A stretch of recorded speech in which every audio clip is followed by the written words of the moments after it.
Now before we get into the video, I do want to say a massive thank you to today's video sponsors, and once again that is jerseyfifa.com. They really do help keep the content on this channel going, and they even sent me a free shirt which you can see on screen here.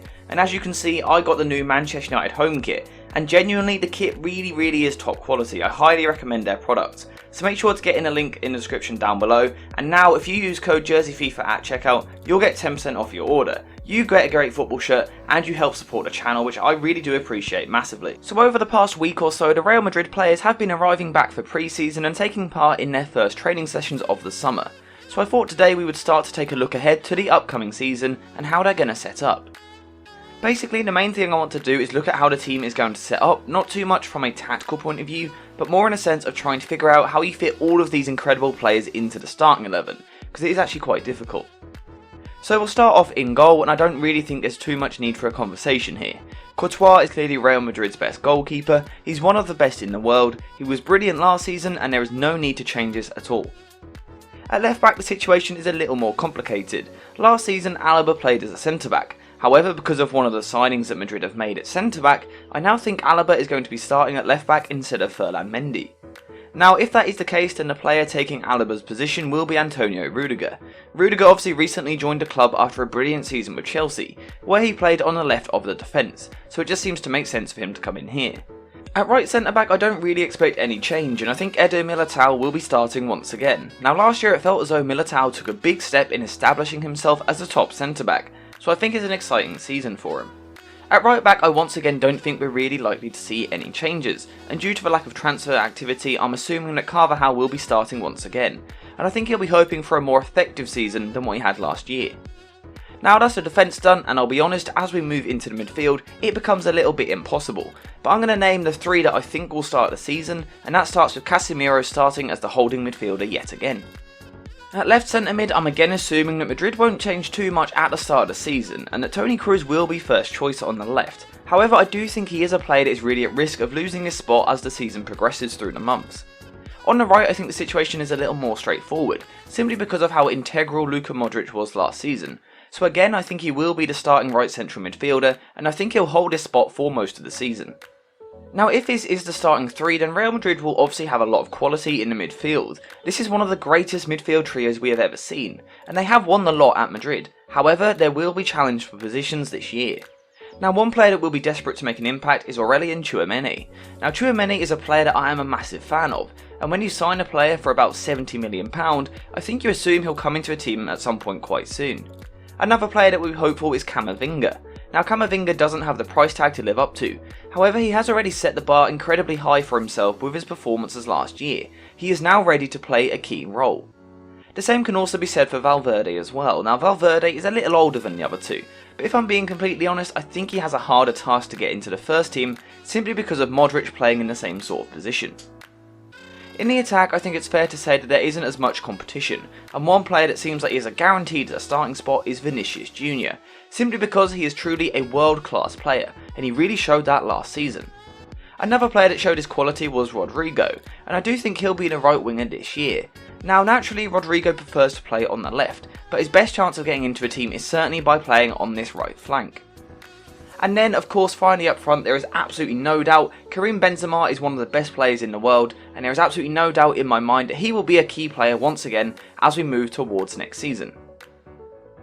Now if things do play out in this way, and these are just my opinions, then Madrid would once again find themselves setting up in a 4-3-3, and they actually might have more balance than they did last season if Rodrigo is given regular starts on the right. However, there is also the potential for a slight change in shape as well. For example, we could see Luka Modric taking up a slightly more advanced attacking position, seeing Madrid switch slightly into more of a 4-2-3-1 shape. Now if this is the case, then Luka Modric will surely be one of Real Madrid's most important players once again, because he is the one midfield player that seems to have that real quality to unlock a defence, with a moment of class out of literally nowhere.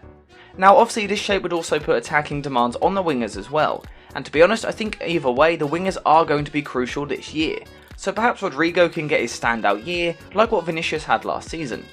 And again, speaking of Vinicius, there is no doubt in my mind that he will be starting a lot of matches again next season. He has proven himself as one of the best young players in the world, and he now has the ability to really kick on to the next level.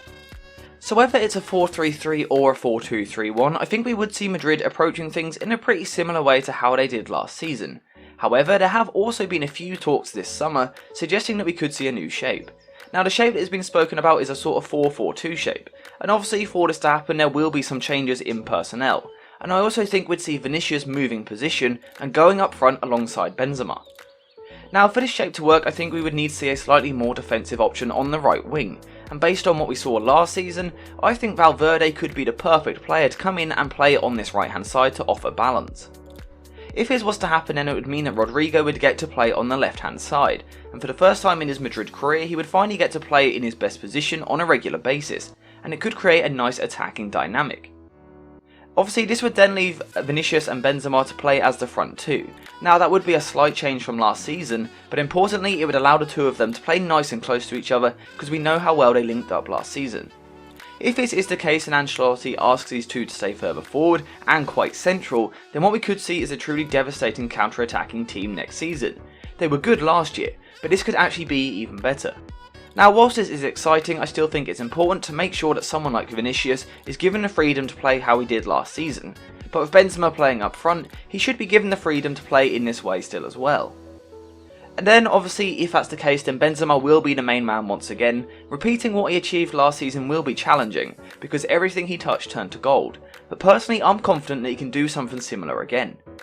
So far everything has been quite positive, however I do think this side would still have one issue, and it was a problem last year. Apart from on the counter-attack, there is a bit of a lack of creativity against some of the more stubborn defences. Now this isn't helped by the fact that Madrid don't really have the most attacking fullbacks. Both Carvajal and Alaba are great footballers, but are not the same attacking weapons that they once were, and this could be an issue as the team moves forward. This then obviously means that there is a greater pressure on Luka Modric to perform and be the creative outlet for the team. But at 36 years old, despite his incredible fitness, it will get to a point where he can't be relied on every single week. Now that is a problem that Ancelotti is going to have to address through the season, but also the other issue is actually deciding on a formation, because whether you start in a 4-3-3 or a 4-4-2, the actual average shape will be different. For example, if Madrid were to play in a 4-4-2, then I think we could see a slightly lopsided shape, where Modric and Valverde are narrow on the right, whilst Rodrigo and Vinicius really wreak havoc down the left hand side of the pitch. The actual 4-3-3 would probably have a slightly more natural balance, with Vinicius and Rodrigo providing the width on the wings, whilst Modric attacks from the midfield, so it is certainly something for Ancelotti to consider and figure out quite soon. Something else that Ancelotti has to figure out is how on earth does he manage the minutes of these midfielders. Madrid have 6 world-class midfielders that would genuinely start for most teams in the world. The depth is absolutely incredible. The depth on the wings is also reasonably impressive as well. If Hazard is able to get anywhere near his best, then he would make a great squad rotation option for Vinicius, whilst Asensio is more than capable of playing as the backup on the right. Unfortunately for Madrid, that is where the depth ends, and personally if I was a Madrid fan, I would be hugely concerned by the fact that they have no backup striker. If Benzema was to get injured, then I think Madrid would have some big problems. Again, as I've been saying throughout the video, that is something that Ancelotti is going to have to figure out, and maybe he'll find himself dipping back into the transfer market again this summer, but as always we just kind of have to wait and see now.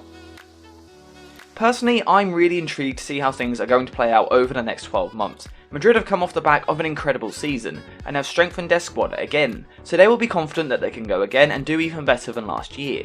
However, this year I think the competition will be even stronger. Pretty much every top team has improved again this summer, so Madrid will have to be at their best if they want to dominate once again, and now we get the pleasure of watching them try to do exactly that. But I'm interested to hear your thoughts. Where are Madrid at the moment? How strong are they, and what does it look like going into the new season? Thank you guys for watching, and I'll see you in the next one.